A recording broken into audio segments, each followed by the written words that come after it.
سلام بنات، كي دايرين؟ لاباس عليكم؟ بخير. كنتمنى من الله تكون اموركم كلها على خير وبخير. وكنتمنى الصحه وكلشي العائله ديالتكم وكلشي يكونوا بصحه جيده، ورمضان مبارك سعيد، وكنتمنى لكم الخير ان شاء الله في التقوى والايمان. سمحوا لي على الغياب ديالي لحقاش غياب يعني ظروف شخصي يعني عائلي وغير متوقع. هذاك الشيء علاش غبرت عليكم بزاف، وبزاف ديال الناس كيسولونا كيقولوا لي اسمع علاش غبرتي علاش غبرتي، شنك ما حطيتي حتى شي حاجه في يعني في القناه ديالك.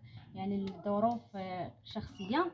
المهم جاتنا ظروف يعني غادي ندوز نحضر معكم بيتزا كتجي رائعه وزوينه ورطبه ثلاثه انواع يعني، وبعجينه وحده، وفي يعني في بلاصه في طاوه وحده. يعني ما كتحتاجوش كديروا كل بيتزا معزوله على الاخرى، يعني وحده كتديروا فيها الاشكال اللي بغيتو ديال البيتزا. يمكن لكم تنوعوها كيف ما بغيتو، يمكن لكم ديروها هكايا وتقسموها على 4 وكل بلاصه كل طرف يعني تزوقوه بالشكل بالشكل اللي بغيتو. والمهم راه كتجي رطبه، ودابا انا غادي نقطعها قدامكم وغادي نوريكم، وكتجي هشيشه وكتجي رطبه بزاف. المهم غنبداو من هذا الجانب. غادي ناخذ المقص،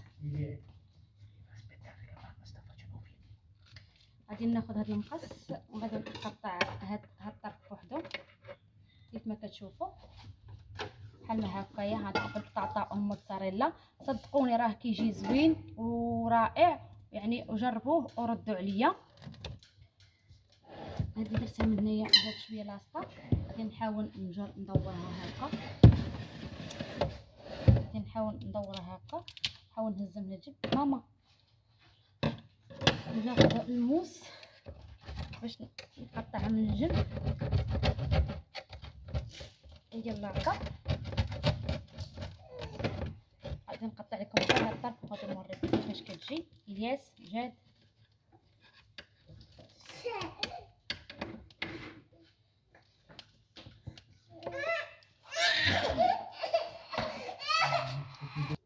كنعتذر على الصوت ديال ولادي. غادي نقطع بحال هكايا الى اطراف.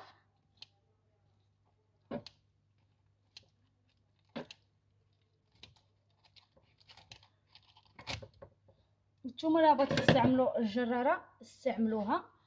هانتوما كيف ما كتجي زوينه وكتجي زوينه، يعني كتجي طبقه ديال البيتزا ديال العجينه وطبقه ديال البطاطا وطبقه ديال الموتزاريلا، راه كتجي زوينه وكتجي رطبه كيف ما كتشوف، راه ما كتجيش قاصحه وكتجي هشيشه. وغادي نوريكم ان شاء الله السر ديال النجاح ديالها كيفاش كتجي، يعني كيفاش كتجي بحال هكا الرطوبه ديالتها. المهم غادي ناخذ القطعه ديال البيتزا. المهم غادي ناخذ قطعه ديال البيتزا وغادي نقطع بها البيتزا ديالي. انا كنقطع غير بالمقص، ولا كيرتاح في التقطاع ديالو. كتجي على هذا الشكل.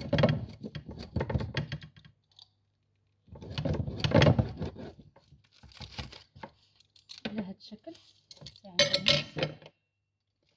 انا مبغيتش نقطع الفيديو ونقطعها ونوري لكم، بغيت نقطعها قدامكم يعني كيفاش كتجي يعني طبقات كتجي زوينه. كنتمنى من الله تجربوها. وانا دابا غادي ندوز معكم المقادير وطريقه التحضير ديالها والسر ديال النجاح ديال هاد البيتزا. وهاد البيتزا راها ايطاليه يعني معتمده عندي. ودابا ندوز معكم المقادير وطريقه التحضير ان شاء الله، وخليكم معايا.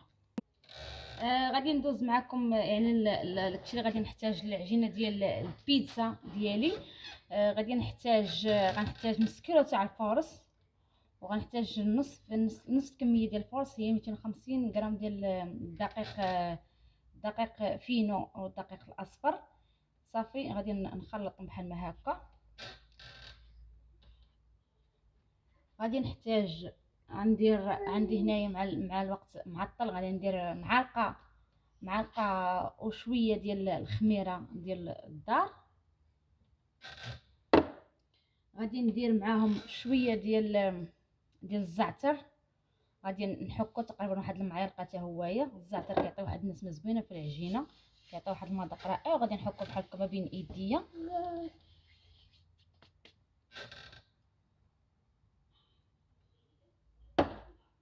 غادي نحكو صافي. غندير واحد تقريبا واحد 2 معالق ديال زيت الزيتون. غادي ندير 2 معالق ديال زيت الزيتون. زيت الزيتون كيعطي واحد المذاق زوين وكيعطي واحد الرطوبه. كما كتعرفوا بيتزا اللي كنعرف انا البيتزا الايطاليانه كيبغيوها يعني تكون رطبه ما تكونش قاصحه. المهم غادي نخلط هادو كاملين، يعني نحاول ندخلهم في الدقيق غير شويه. هذه هي العجينه المعتمده عندي ديال البيتزا. دائما ما كنفرطش فيها وكندير يعني بيتزا يعني كنديرها كبيره، ما كتعجبنيش ندير بيتزا فرديه كله بيتزا ديالته. كله ليه الاختيار ديالو كله شنو كيبغي. المهم غادي عندي الماء دافي باش غادي نجمع العجين. العجينه كنديرها مرطبه ما قاصحه يعني، وكندلكها مزيان وصافي وغادي نرجع معكم. المهم غادي غنجمع العجينه وغادي نعاود نرجع معكم. بعد ما كتشوفوا جمعت العجينه ديالتي ودلكتها كما كتسمعوا فرقه طرطق كما هكا. غادي نزيد ديك الملحه كتكون على حسب الذوق ديالكم نتومايا. انا تقريبا درت واحد معلقه صغيره ديال الملحه صافي. وغادي ندلك بها العجينه، لقاش ما كنديرش الملح مع الخميره حيت الخميره باش نخليها باش تفاعل ليا. ودابا غادي ندلك بها العجينه. ندلك العجينه عاوتاني واحد 5 دقائق بالملح على ما تنشف وغادي نرجع معكم. المهم بعد ما عجنتها هانتوما كتشوفوا فيها عجنتها دلكتها واحد درت الماء والملح وداكشي ودلكت واحد 5 دقائق يعني حتى دلكت مزيان صافي. دابا غادي ندوز نجمعها هنايا. غادي نجمعها بحال هكايا. نجمع اللي كندير لها ديال الفران اللي البيتسيري اللي كتخدمها فيها صافي بحال هكا. غادي نغطيها ببابي سيلوفان اولا بلاستيك غذائي وندير عليها شي سربيته من الفوق ونخليها حتى تبقى ليها تقريبا شي ساعه باش غادي تستعملوها. غديروها يعني غتحطوها يعني خاصكم توجدوها في مائده الافطار. عاد غادي نسرحها في الطاوه اولا اللاطه اللي غندخلوا فيها البيتزا ديالنا الطيب. وان شاء الله ملي غادي ان شاء الله يقرب الوقت اللي غادي ندخلها فيه غادي نعاود نرجع معكم ونوريكم كيفاش الطريقه اللي كندير لها هي الطريقه هذه المعتمده. المهم كيف ما كتشوفوا غادي ندوز طريقه يعني التحضير ديال لاصوص ولا اللي غنديروا به البيتزا. غادي نحتاج هذا الصلصه.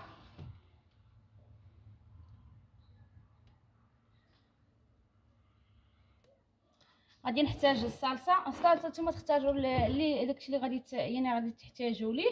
انايا حيت غادي نديرها يعني كل نص غنقسم على 3 كل جهه غادي ندير فيها حاجه. غادي ندير الصلصه ديالي نتوما لا عينكم ميزانكم على حسب الصلصه.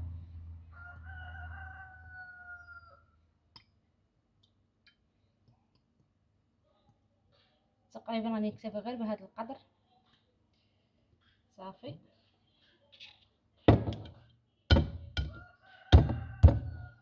غادي نحتاج هنايا عندي معلقه صغيره ديال الزعتر حكيته ما بين ايديا والملحه كتبقى على حسب الذوق ديالكم نتوما. غادي نزيدهم حتى هما هنايا. غادي نزيد عليها تقريبا واحد المعلقه ولا معلقه ونص ديال زيت الزيتون صافي. وغادي نخلطهم.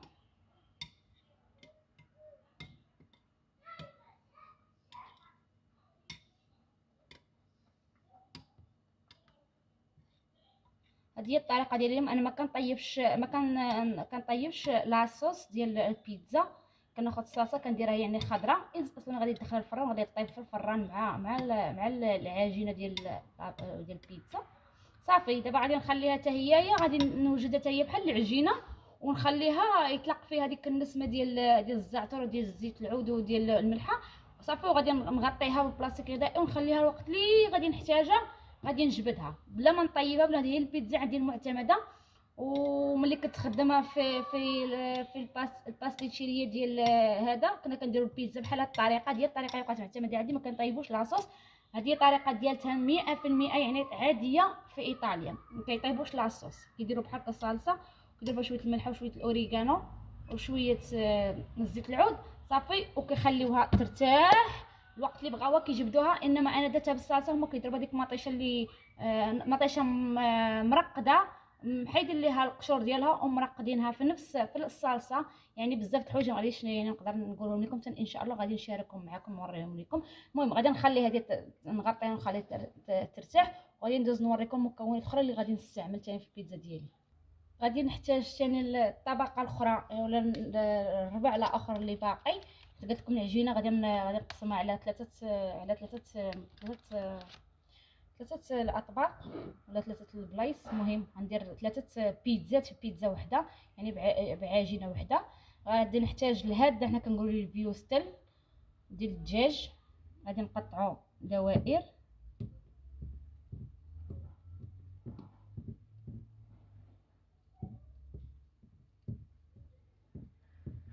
يجي زوين.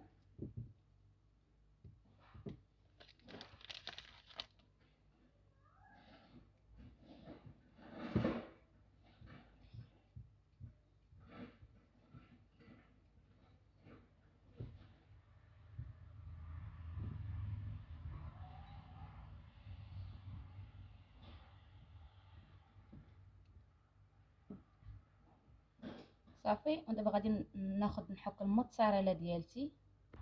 غادي نحتاج لهاد الموتزاريلا كيف ما كتشوفوا. غادي نحكها حتى هي، غادي يعني نبشرها وغادي نرجع معكم بعد ما حكيت يعني الموتزاريلا اللي وريتكم. كملتها في الحكان يعني بشرتها، كنقول كنحكها بشرتها. غادي ناخذ هاد الموتزاريلا الفريسكا اللي كتكون في الماء ما كتشوفوا. نهزها نوريها لكم. هذه غادي نصفيها من الماء وغادي نقطعها طريفات صغار الى قطع صغيره، وغادي نرجع معكم لحقاش غادي حتى هي غادي نديرها كتجي زوينه في البيتزا وكتجي من الفوق مغطيه. يعني البيتزا كتجي سائله زوينه، يعني كتجي المذاق يعني زوين. المهم غادي ندوز نصفيها وغادي نقطعها الى قطع صغيره ونرجع معكم. بعد ما قطعت الموتزاريلا الفريسكا ديالتي غادي ندير عليها شويه الزعتر باش يعطيها واحد النسمه فيها.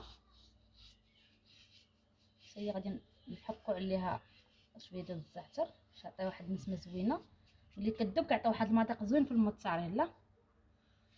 هكا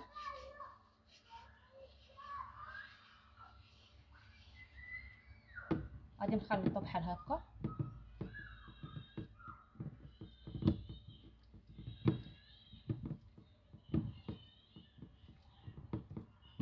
يعني انا كيعجبني الزعتر حق الزعتر زوين وصحي، فيه فوائد بزاف.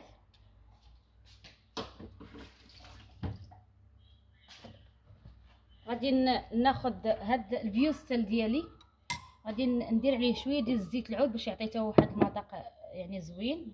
شويه زيت الزيتون عنديش صح هذا، ندير عليه زيت الزيتون باش يعطيه حتى هو مذاق زوين.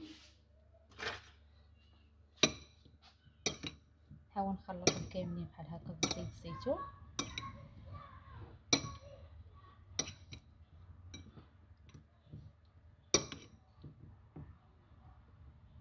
صافي. بعد ما خلطته بزيت الزيتون غادي ناخذ البطاطا حتى هي غادي نخلطها، ندير مع شويه زيت الزيتون. علاش كندير فيها زيت الزيتون؟ لحقاش ملي غادي نديرها فوق البيتزا، انا البيتزا ما غاديش نطيبها نص طيبه، غادي ندخل كلشي نيشان، وغادي ندير فيها هاد البطاطا يعني مبشوره باش ملي تبدا طيب ما يتحرقش لي هذاك اللي غادي يكونوا يعني مشنتفين ولا غيكونوا طالعين باش ما يتحرقوش، وغادي يعطيها حتى زيت الزيتون حتى واحد النسمه زوينه. صافي غادي ندير مع غير زيت الزيتون وغادي نخلط بحال هكايا.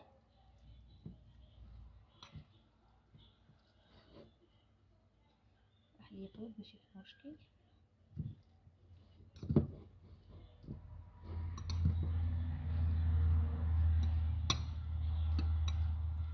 صدقوني هاد البيتزا جربوها راه كتجي زوينه وكتجي رائعه جدا، ويعني انا هذه البيتزا معتمده عندي دائما، ما كنديرش من شي طريقه اخرى من غيرها.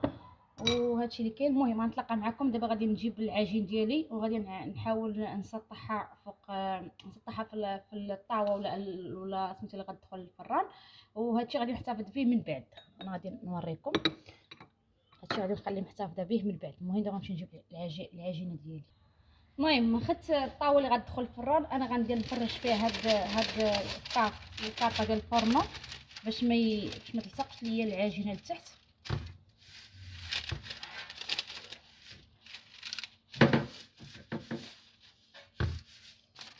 صافي، وغادي نفرش هذا عليها هنا.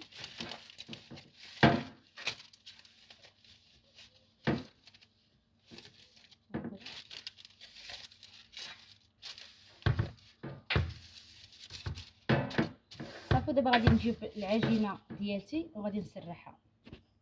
بغيت نوريكم، شوفوا العجينه شحال خمرات. العجينه قد ما خمرات قد ما مزيان. تقدروا لقيتو تلقاو تعجنوها في الصباح وتخليوها حتى العشيه، يعني تلقاها تجيكم زوينه والعجينه تجيكم رطبه وهائله جدا. هادشي اللي كنا كنديروا في الباستيتشيريه، كنا كنعجنوها في الصباح وكنخبزوها حتى نعجنوها مع ديك ل 12 وما كنخبزوها حتى حتى 4 ديال الغد ليه، يعني ديال الليل. المهم قد ما خليتو العجينه يعني هذه هي العجينه ديالتي من خبرت ليا. وانتم النصيحه اللي بغيت ننصحها لكم تجيكم يعني السر ديال العجينه يعني ديال البيتزا تجيكم ناجحه في 100%. بحال دابا تعجنوها في الصباح وتخليوها حتى العشيه وتجيكم قد ما خمرت العجينه قد ما كتجي البيتزا مزيانه وكتجي زوينه وكتجي رطبه. والعجينه اللي تكونوا تسرحوا فيها وما عمركم يعني تقرصوها، تخليوها ما تقرصوهاش، حاولوا غير تجبدوها بحال ما هكا، تجبدوها بحال هكا صافي، ما تقرصوهاش باش ما تنجح معكم العجينه بحال هكا.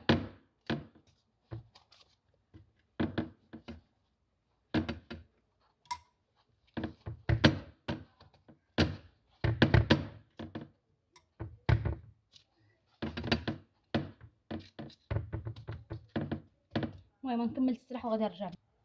يعني العجين ديالتي هي هذه بعد ما سرحتها في الطاوه ولا اللاطه اللي غتدخل الفران. المهم كيف ما قلت لكم ما تقرصوهاش بالاصابع ديالكم، غير جبدوها ديروها بين ايديكم بحال هكا تتسرح شويه وحطوها بقاو كتسرحوا فيها تجبدوا فيها غادي تمشي معكم، لحقاش العجينه راها خامره ورطبه، يعني ما غاديش تعذبكم في التسريح. غادي نثقبوها بالفورشيط اولا اللي بغيتو، داكشي اللي كتستعملوا. نثقبوها كامله مزيان باش ما تنفخش لينا العجين، لحقاش راكم عارفين فيها الخميره. المهم غنكملها في التثقاب وغادي نكمل معكم بعد ما كملتها في التثقاب. نتوما الا كان باقي عندكم الوقت، يعني تخليوها تتبغيو تدخلوها ديك نص ساعه ولا شنو هو تبغي تدخلوها الفران، طيبوها باش تحطوها على فوق طاوله الافطار. يعني عاد يمكن لكم يعني تعمروها بهذا الشيء اللي غادي ندير. الا ما كانش عندكم وقت بحالي انا، يعني انا درتها متعطله، يعني ما عنديش الوقت باش غادي نرجعها نخليها تخليها ترتاح حتى قرب وقت الافطار، حقاش وقت الافطار جا قرب عندي هنايا. داكشي علاش غادي نستعملها مباشره. وانتم كان عندكم وقت استعملوها يعني بكري وخليوها ترتاح وداكشي. المهم غادي ندوز غناخذ تقريبا النص هكا، غادي ندير فيه هاد لاصوص ديال المطيشه مع الاوريغانو مع الزعتر والملحه وشويه ديال زيت العود. غادي نعمرها بحال ما هكا.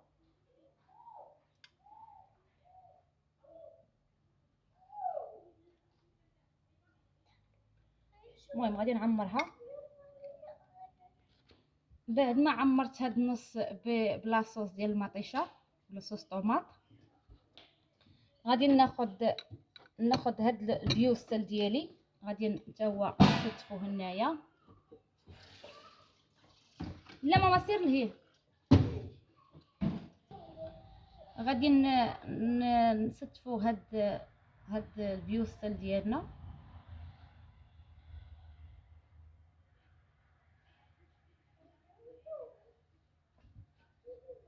غادي نستفو هنايا على هاد يعني الجزء الثاني العجين. نحاول نسرحو باش يطيبوا مقادين.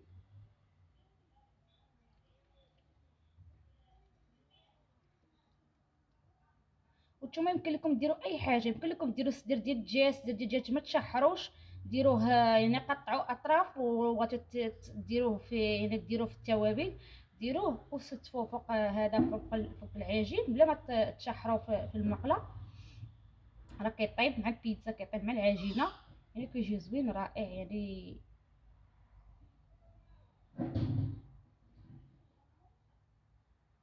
بحال ما هكا.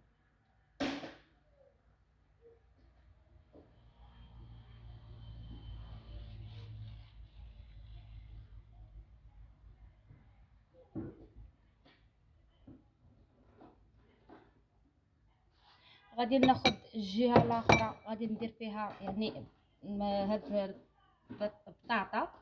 نحاول نقص من هنايا لحقاش غلبت هاد الجهه ديال لاصوص الطوماط لحقاش كتعجبني وكتعجب ولادي. اي واحد الدراري الصغار كيجيبهم بيتزا مارغريتا. غندير هاد الاخر. وانتوما بغيتو تعوضوا البطاطا بالقرعه الخضراء، يعني يمكن لكم حتى هي تحكوها وتعوضوا بها هاد البطاطا. ولا بغيتو ديروا بطاطا ولا بغيتو ديروها جامع بالخضر كاملين ديروها، نتوما اللي كيبقى لكم اختيار. المهم انا غادي نعمر هنا بالبطاطا.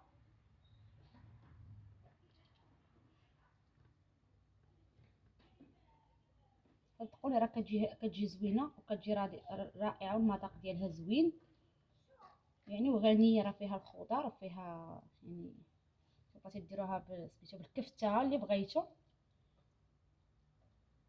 لكم حريه الاختيار في التعمار ديال البيتزا.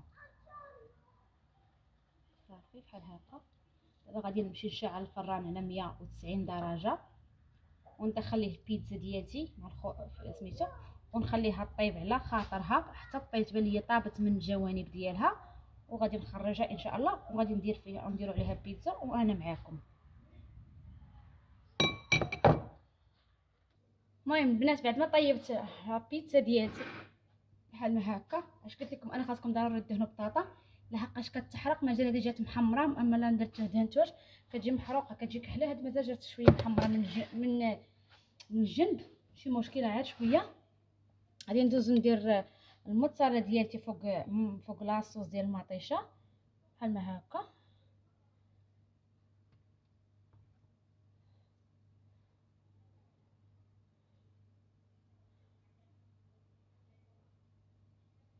هكا انا كيعجبني الموتزاريلا في البيتزا. ما كانتش عامله الموتزاريلا راه بحال ما كاين حتى شي حاجه.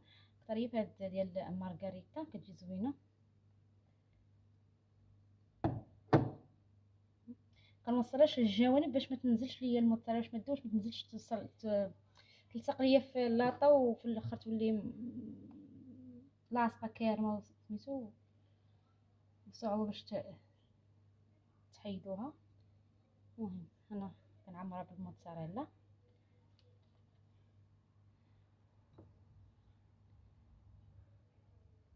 كتشوفوا غادي ندوز ندير حتى بطاطا حتى هي فوق منها الموتزاريلا. وانتوما بغيتو ديروا فوق منها الموتزاريلا ما ديروهاش، خليوها غير هكاك بلا فرماج وكلوها كتجي زوينه حتى بلا فرماج. غير انايا عجبني ضروري يكون فرماج. رمضان واش كيقول الصيام ملي كتكون انسان صايم يعني كيبقى يتشهى بزاف د الحوايج.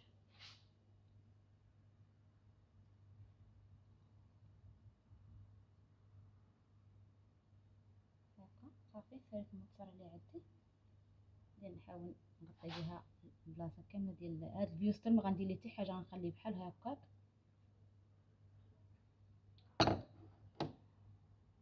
صافي غادي ندير فوق واحد شويه باش يفيكسي ليا هاد الفيوستر باش ما يطيحش بحال هكا. غادي نقص غير شويه من هنايا. صافي غادي ندير غير شويه باش يفيكسيه ليا باش ملي نقطعو ما يطيحش هكا. صافي هكا ديال الموتزاريلا ديالتي غادي ندير فوق منها الموتزاريلا الاخرى يعني فريسكا، ولا كنقولوا حنا المغرب كيقولها طاريه. غادي نديرها حتى هي، غادي نحاول نحطها ستفها فوق هذا. كتجي سائله صدقوني، كتجي زوينه رائعه. هذه هي قلت لكم البيتزا المعتمده عندي.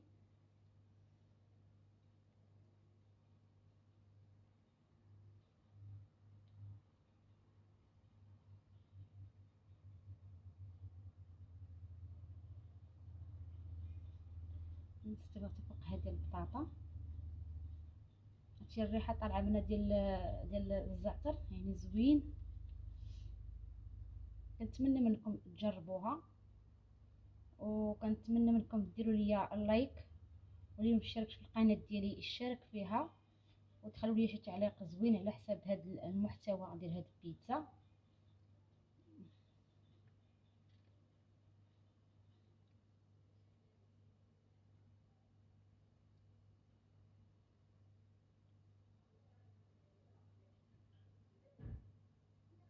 صافي بحال هكا غادي ندخلها للفران، يعني غندخلها غير تذوب الموتزاريلا صافي ونخرجوها.